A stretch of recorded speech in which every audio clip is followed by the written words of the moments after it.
Good afternoon, folks. It's your girl, Kimberly Jessica, reporting in live today from Hollywood, California. It is a beautiful day outside. It's a wonderful day to be alive. If you guys are driving along the 10 in Los Angeles, please be careful. There is an accident over there.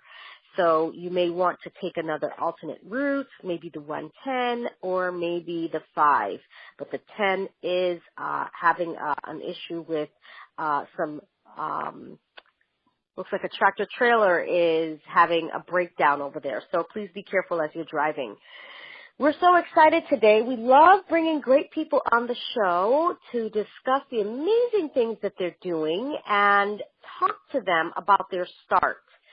It's an amazing day today, as I said earlier, to be alive. There's so much going on in the world, folks. Just be careful. There's packages being delivered in Austin, Texas, to predominantly African-American neighborhoods. And the packages are exploding. So, guys, please be careful when you're opening any form of packages or any kind of mail that's coming to your homes. I personally have family in Texas, so it's a bit of a worry for our family as well. So please be careful, folks. Today we're excited to be bringing on an amazing guest. She is popular for her hilarious stunts and performances on stage. She's also referred to as the sexiest woman in comedy, SBIC, affectionately known, is ranked the sexiest female comedian in the world. The list of top 10 sexiest women in the business of comedy was compiled by Talk to Me, an entertainment website. Many lovers of comedy are thrilled and entertained by this comedian's stunts on stage and what she actually has to say. But not many take the time to appreciate a comedian's looks, especially when the comedian looks like this young lady. We'll get more into that in a minute. What I'm going to say to that before we get into that in a minute is that she has the actual looks of looking like a Hollywood starlet, you know. However, she's actually funny. So she's not overweight and funny or underweight and funny or, you know, a male and funny. She's actually really pretty and she's funny, which is an amazing combination. Not that there's anything wrong with being bigger boned or, you know, oversized or plus size models or full figured models. There's nothing wrong with that. But oftentimes when you think of a woman that's a comedian, she makes fun of herself in terms of her bigness or her, you know, or whatever her deficiency or the world would claim that deficiency is, she'll use that and make fun of herself and become an amazing comedian. This lady, however, is the complete opposite.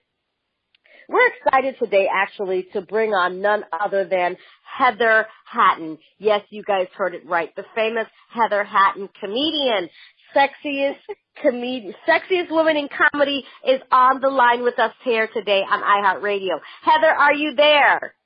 Yes, I am here. I just love how you did that.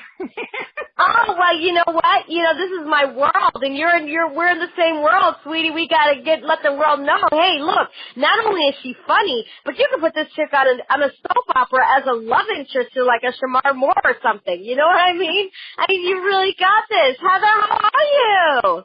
Thank you. I'm doing so good down here in Houston. How are y'all?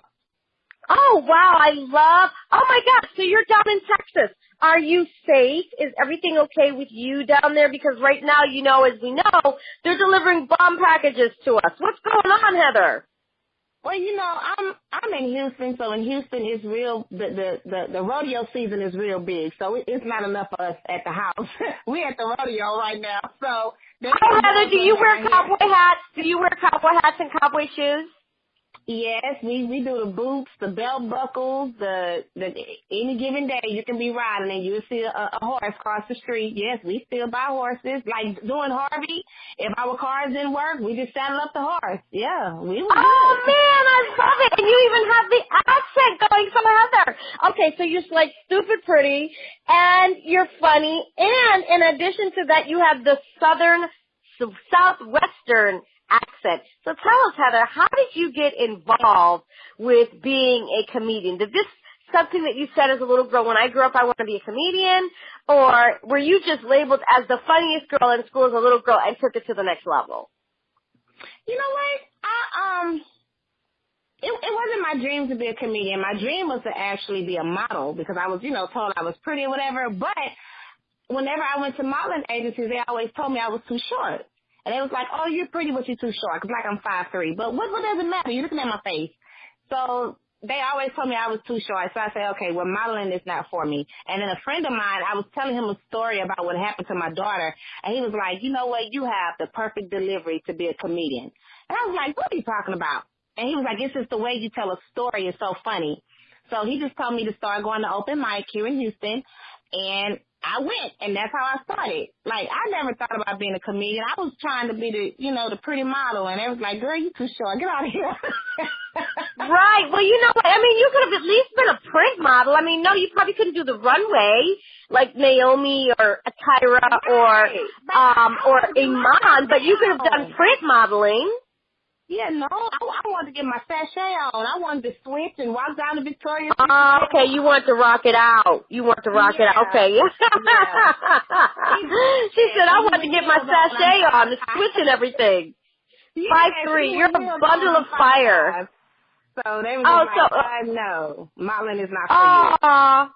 So what was it that made you say to yourself, okay, I'm going to become a comedian, and then you just start telling stories, and what has been the response to your work?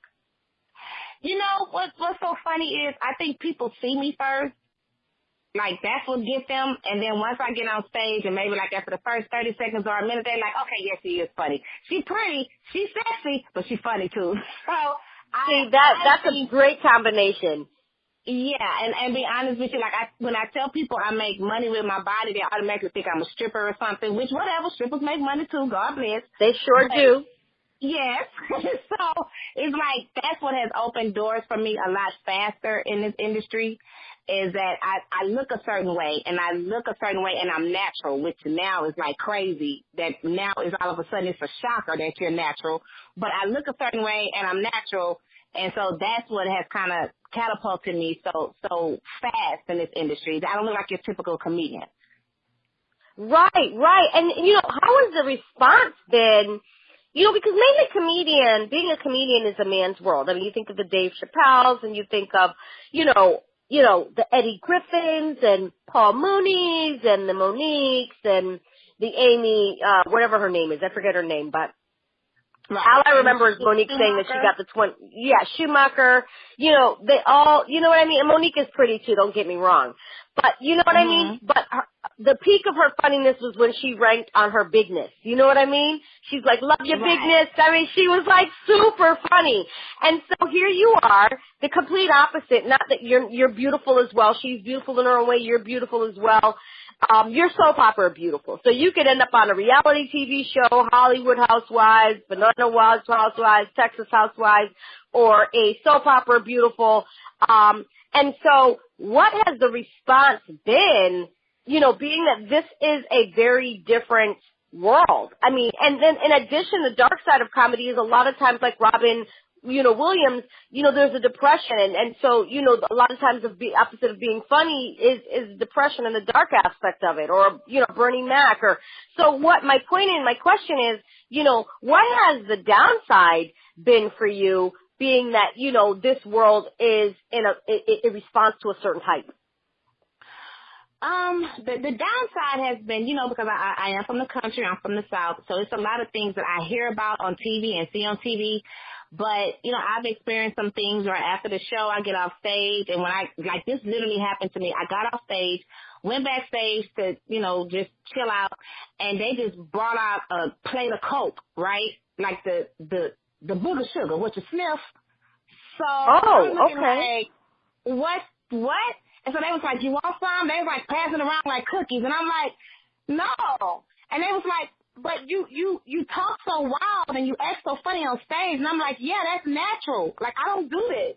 And so, after I just got completely out of shock, I remember going home, and I went and I sat on my dad's bed and I started crying. I was like, Dad, they were sniffing the Coke in my face. That's just natural. And he said, baby, that's the industry. So you have to decide if that's what you want to do, because you're going to see that. And I was like, okay. And so he was like, you have to be strong to be in this industry. So if you tell me when you leave my room that it is what I want to do, he said, just know that's not going to be the first or the last time you see that. So I tell people, if you are a weak-minded person or if you are a follower, the entertainment industry is not for you. You really have to be strong, like strong-willed. Because, like, everybody in there was doing it. And then they was looking at me like I was the outsider. But I'm like, I'm too cute. Right. My nose on the plate. Right. And the crazy thing is, you know, it's like almost they need to do that in order to just say whatever and be mad funny and to not have any inhibitions. You know what I mean? Right. And so for me, because they see me on stage, and I'm very theatrical, but that's why I was like, I'm sober. Like, this is just me. Like, I don't drink, I don't do alcohol, I don't do no drugs, anything. I'm like, I'm just naturally crazy. I don't need that. Oh, you said I'm naturally crazy. That's so funny. I'm just naturally crazy. But that was the one thing that kind of took me aback, like, oh my God. Like, y'all just doing this like it's okay, like this is legal. And I was praying, like, God, don't let the laws come in here and I get busted, because I don't have nothing to do with this. So right. In my mind, I took it to another level, while everybody else was, and then I'm a germaphobe. Why would I want to put my nose on something you just stick your nose off of? Like, see? I don't know. See? That's how I was like, okay, there you go. There it is. Well, you know what? It is. It's true, because when you think of Richard Pryor and you think of Red Fox, you think of Freddie Prinze from Chico and the Man, a lot of these people, now I don't know about Red Fox, but a lot of these people, they used, you know what I mean? Freddie Prinze took off set off the planet by, taking Quaaludes. Richard Pryor, the list goes on and on and on. So, even recently with the death of Charlie Murphy, I don't know if he did drugs or not, but you know what I mean? He was in that world, and then you have the George Lopez's. And like I said, this is huge because it's a man's world. So, it's just curious to know, what has your treatment been? Has it been sexist? Are you a part of the Me Too movement? Has it been, harassment in terms of, I want to get with you, I want to sleep with you? What has it been like? Well, I do get that, but I have a middle person. I have a publicist and I have a manager. So they can't even, now that I'm on a different level, they can't even get directly to me. But before, when they could, it was like, okay, if you give me this, I give you a extra 10 minutes of stage time. And I'm like, I'm not going to lay down with you. I don't even know if you're good in bed. Wow. You might not give me 10 minutes on stage. And I'm like, I got 3 kids. Trust me, whatever you do cannot affect me down there in that area. So, wow. When I say I have a flair for talking shit, I really do. And I'm like, no, whatever you can do to me has already been done. Trust me. So, no, I'm not finna exchange that for a stage time. And then, I used to have some of them tell me, well, how do you think Halle Berry got this far? How do you think Gabrielle Union got this far, or Monique? And I would tell them, I said, I don't know how far they got, but I know they didn't sleep with you. So I don't know what they had to do to get where they are right now. And that's not my business. But I know they didn't sleep with you. I know they didn't sleep with you. I know you weren't a part of the subject matter on how far they got. Right. You was not a part of that Me Too movement. Trust me, you wasn't. Right. Yeah, you don't want that problem. Right. And that's why I said, like, you have to be very, very strong, because they will come at you like that. They used to come at me like that, but it's like I just have a knack for just like coming right back at you. And I never want nobody to feel like they're responsible for me. That's my thing too. Like you're not gonna say, oh well, I made her. No, I'm not gonna give you that power to say that. So that's why I used to tell them, I say, I don't know how Gabrielle Union and Halle Berry and Monique made it, but I know they didn't sleep with you. They did not sleep with you. Made it either. And you don't know how they made it either. You're making stuff up right now. You're making stuff up right now. Right. So to get somewhere. Why would I share my bodily fluids with you? I don't know where you've been. And you're a germaphobe. Right. And you're just a promoter. So man. Here Right, like I'm not saying you're just a promoter, because promoters are very good. Those are the ones who hire me. But what I'm saying is you're a promoter in the entertainment industry. And, you know, people may think because I look a certain way, I actually, like, I went to an Ivy League private school. So, you know, like, I'm very intelligent. On the other side, I act crazy on the stage, but I'm very intelligent. And I'm like, you know, you're a promoter in the comedian world. Halle Berry is an actress. Gabrielle Union is an actress. In the drama world, sweetie. And they don't need a promoter. Right. So that's why I'm like, you didn't sleep with them. I know you didn't sleep with them. Right. So I'm like, come on now, don't take how I look as if I'm stupid, because I'm not. As if you're stupid, right. Right, and then that's kind of when I have to turn into that little country hood girl, like, what we not going to do is make it feel like you can play me. No. That's not going to happen today. No, not today. It's not going to happen not the today. other day. No. So that's... You sound like my buddies girls that I was tight with when I was in the military. We would go out and party. You just sound like a lot of fun, where you just seem to me like the type of person when you're with someone, like when you're friends with somebody, you're friends ride or die. If you're not going to be cool with somebody, you just leave them alone and move on and just let them know, don't bother me no more because you don't want this problem. You seem like that type. Oh, my God, yes, that is so me. You describe me to a T. Yeah. Like, I got that. Like, I tell people, like, I'm nice, but I'm not friendly. Because I don't know you. Like, if I don't know you, like, I tell people, in order for me to be, like, if I'm going to fight for you, like, we have to be friends more than 10 years. Because if I just met you, I don't know what you did a year ago. You might have a prepaid ass whooping somewhere. I don't know what you did. So, she said a prepaid ass whooping. Yeah, you. Predisposition. A pre-existing condition. Look, I said pre-existing condition.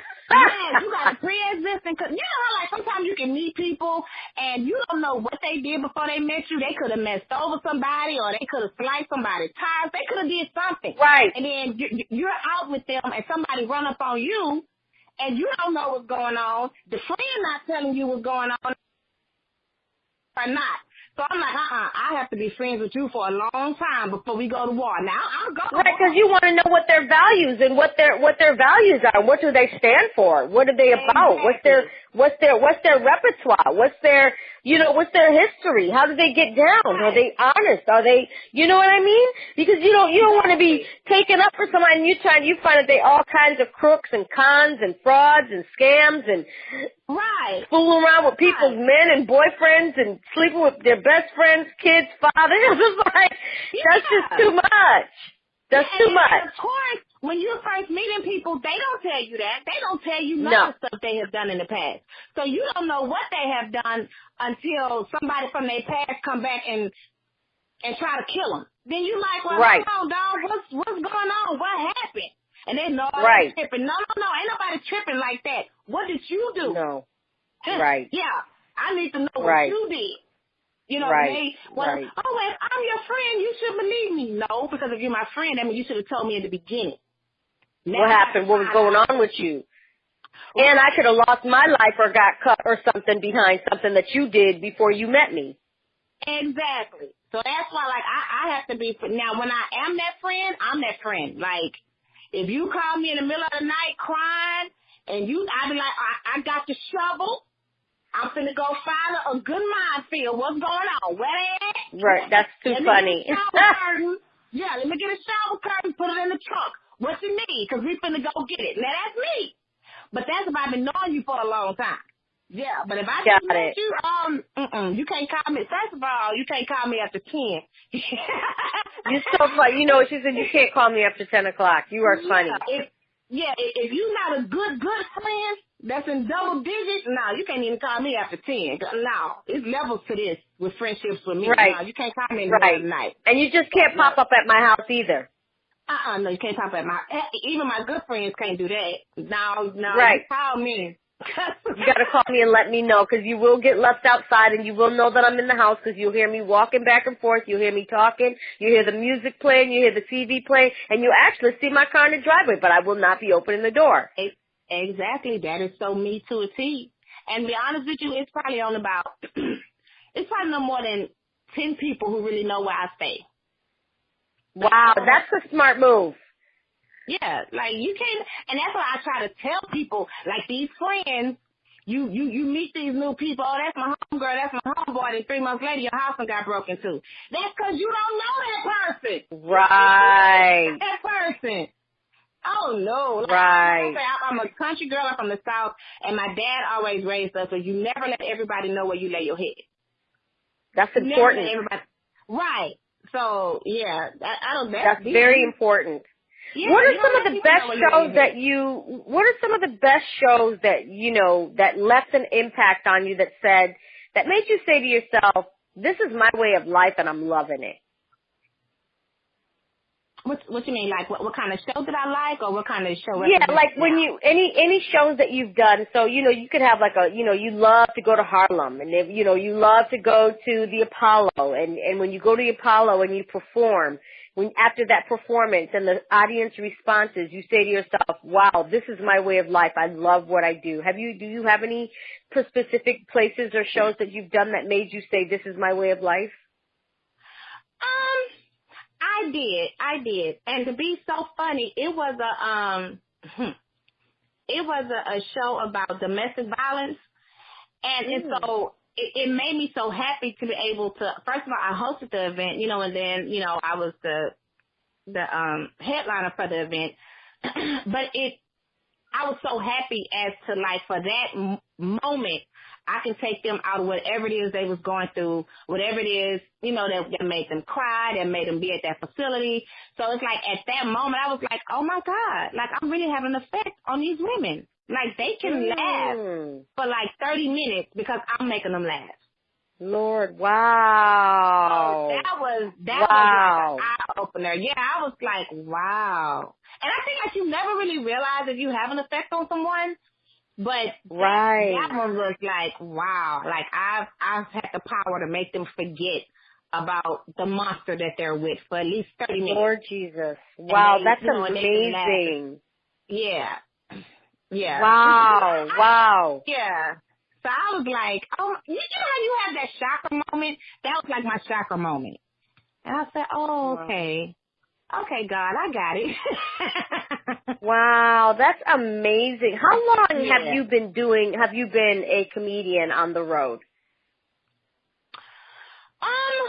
I would probably say, now I really just started traveling maybe like the last year because I'm actually going to start my tour again. And I'm starting in New York, and then I'm going to Alabama, and then Memphis, Chicago, and I'm going to Atlanta. So this is like the first year where I'm really, really just getting out there, getting out of the South. So that's what I'm doing. Oh, wow. So are you excited? Yeah. Are you excited that you're going to be doing this? I'm excited. I'm excited. I think they'll receive me well because I've mainly been down here in the South. So for me to go, up north to like New York and what's that, Greenwich Village, what they have there? Greenwich Village, Connecticut. Yeah. Greenwich Village, Connecticut, yes. Yeah, so for me to go to those places looking like I look and my style of comedy is like it's a new thing for me. Like I embrace new things. I don't run from it. Yeah, it's a new thing. So, yeah, I'm excited. Wow. What advice would you give young and up-and-coming comedians that can identify with you? What advice would you give them? I would give them that sometimes people give comedy. Well, comedy used to kind of be known as like the goofy entertainment field to go in, and it's really not. When they say like a comedic rock star, yeah, you do live that rock star life. Wow. Yeah, you do. But the main thing I would give to a comedian is you have to have no fear. You have to have no fear, and I strongly suggest that. I don't smoke weed or anything. If you have to do something to get you hyped before you go on stage, I would say just let it be that and leave it alone. Because I've seen sometimes they drink too much, they snort too much, and then they just out there being a zombie. They not funny, and that's not what your fans come to see. They don't come and see an intoxicated entertainer. If people get up and go find them some good clothes, a good lace front, when they got them a good haircut to come and love it. Yes, if they do all that to come and see you, they deserve to see you. They don't deserve to see the intoxicated you, the drunk you. Right. Right. That's, yeah, and I would just say be very strong-willed and don't be a follower. Because being a follower in this entertainment industry would get you sucked up, really. Wow. Yeah. Wow. That's the best advice I could give. Yeah. Wow. Now, please tell our audience, we're down to the last minute here. It seems like we've been just talking for 5 minutes and we're already into, almost 30 minutes of conversation here. You're so much fun to talk to. Tell us how we can follow you. How can we become your fan and come to your shows and, go to your website and keep up with you? How can we get down with you, Heather? Okay, my Facebook is my Facebook is Real Heather Hatton. That's my Facebook fan page. My website, I have it up, but I don't know. I think it's HeatherSBIC.com or it's HHSBIC.com. And then my Instagram is Real Heather Hatton, the same way, Hatton. Okay. And that's it.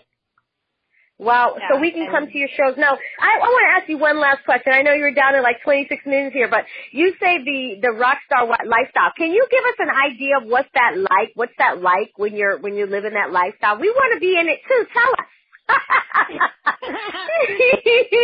We're like little kids. We want to get up under you too and be like, me too, God, me too. I mean, like literally it's like, going from city to city, you're not getting any rest, you're going to the club, but then you also have access to a lot of things.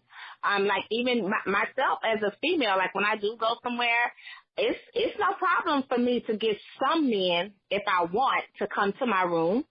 It's the same for women when they go on the road. Now, I don't do that because ain't nobody finna have me on no recording, none of that. So funny.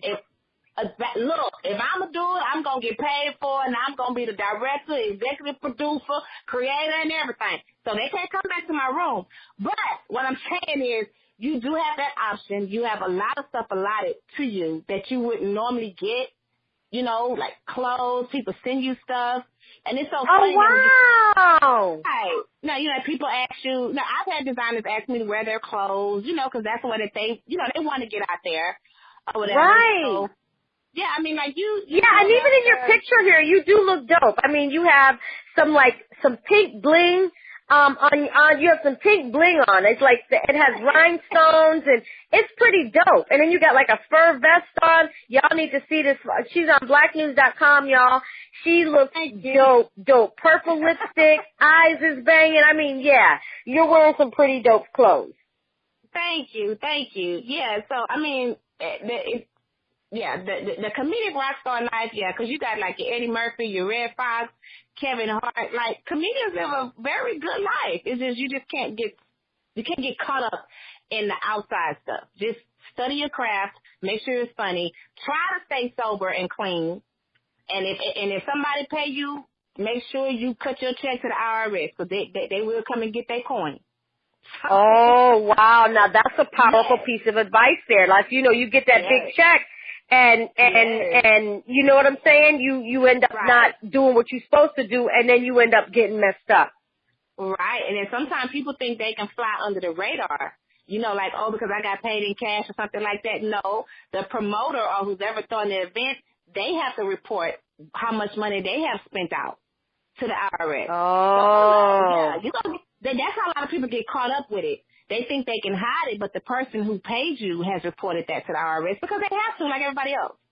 Right. So the IRS already know you got some money. Yes. It's like Big Daddy. I know you got that money. So, yeah, I would say to keep up with that. And, like I said, try to stay as clean and sober as you can. And, try to be a good artist. Where it doesn't matter. Like, you don't want anybody to be like, oh, okay, well, if I go see Heather, is she going to be drunk today on the stage? Or is she okay, got that. Like, yes. That's how you lose fans. You don't want that. Right. That's so true. You are pretty dope, and you have great advice for people. You live in your values. You stay true to yourself. You keep yourself clean. You know what I'm saying? And that's a beautiful thing. We want to thank you so much. We're down at the last minute here. We want to just thank you so much for interviewing with us today on iHEART Radio, WKIM outside of Los Angeles, California here. And we just love the fact that we're talking, and we just look forward to having you come back anytime. And, you know, congratulations and accolades to you and all the amazing, powerful, wonderful things that you're doing. Kudos to you, Ma. Thank you. I appreciate it. Absolutely. The pleasure's all ours. We got to go and pay some bills. Guys, please check out this young lady. She's amazing. And Heather Hatton is the up and coming, not up and coming because she's doing the damn thing. She's here. She's no longer an idea. She is a commodity. You guys got to go check her out. She's here. Please go to her website, follow her on Instagram, find out where she's going to be, and go out and support her, guys. She is the bomb, y'all. Thank you so much, Ms. Hatton, for interviewing with us today on iHeart Radio, and we will talk to you soon. Thank you. Okay, y'all have a good one. Thank you so much, guys. We're going to go ahead and take a break, pay some bills, and we'll be right back. Okay.